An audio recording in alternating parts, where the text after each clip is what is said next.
ยินดีต้อนรับสู่โลกใบใหม่นะเด็กน้อย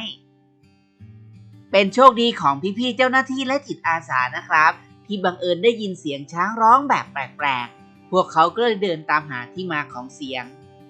เรื่องน่ารักเกิดขึ้นที่ริมป่าครับภาพที่เห็นอยู่ตรงข้างหน้านั่นก็คือภาพแม่ช้างตกลูกมาใหม่ๆเลือดของแม่ยังไม่แห้งเลยครับส่วนเด็กน้อยกำลังพยายามฝึกดูดนมแม่อยู่ครับก็เป็นเรื่องน่ารักของสัตว์โลกอย่างช้างนะครับ